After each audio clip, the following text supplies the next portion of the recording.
ঈদযাত্রায় নারীদের জন্য প্রতিটি ট্রেনে আলাদা কামরা বরাদ্দের নির্দেশ দিয়েছে আদালত। মঙ্গলবার বিচারপতি ফাহমিদা কাদের ও বিচারপতি আসিফ হাসানের হাইকোর্ট বেঞ্চ এ আদেশ দেন। 1890 সালের রেলওয়ে আইন অনুযায়ী প্রতিটি ট্রেনে নারীদের জন্য নির্দিষ্ট কামরা থাকার কথা, যা বাস্তবতায় হয়নি জানিয়ে রিট করেন এক আইনজীবী। রাজবাড়ীতে পল্লী চিকিৎসক হত্যা মামলায় 3 জনকে মৃত্যুদণ্ড দিয়েছে আদালত। এছাড়া সাবেক এক চেয়ারম্যান সহ 6 জনকে যাবজ্জীবন কারাদণ্ড দিয়েছে ঢাকার দ্রুত বিচার ট্রাইব্যুনাল 1। প্রায় 7 বছর আগে গোয়ালন্দের আতরালী বাজারে পল্লী চিকিৎসক রেজাউল করিমকে হত্যা করা হয়। যশোর কোতোয়ালি থানা পুলিশের বিরুদ্ধে অবৈধভাবে গাড়ি আটক রাখার অভিযোগ তুলেছে এক নারী। সোমবার ঢাকার সেগুনবাগিচার ক্র্যাব মিলনায়তনে সংবাদ সম্মেলনে এই অভিযোগ করেন হীরা খাতুন নামের ওই নারী। তবে অভিযোগ অস্বীকার করে পাল্টা সংবাদ সম্মেলন করেছেন যশোর জেলা পুলিশ।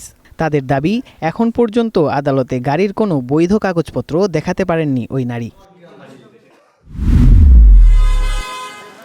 ঢাকা উত্তর সিটি কর্পোরেশন এলাকায় শুরু হয়েছে বর্জ্য আলাদা করার কার্যক্রম। এ উদ্যোগের অংশ হিসেবে বিতরণ করা হয়েছে সবুজ ও হলুদ রঙের 2টি বিন ও পলিব্যাগ। পর্যায়ক্রমে 10টি জোনে এসব বিন বিতরণ করা হবে। স্কুল, মসজিদ, মন্দির, গির্জাসহ ঘনবসতিপূর্ণ এলাকাগুলোতে স্থাপন করা হবে এই বিন। সারা দেশে পালিত হচ্ছে আন্তর্জাতিক নার্স দিবস। আধুনিক নার্সিংয়ের রূপকার ফ্লোরেন্স নাইটিঙ্গেলের জন্মদিনে দেশের বিভিন্ন জেলায় দিবসটি ঘিরে কেক কাটাসহ ছিল নানা আয়োজন।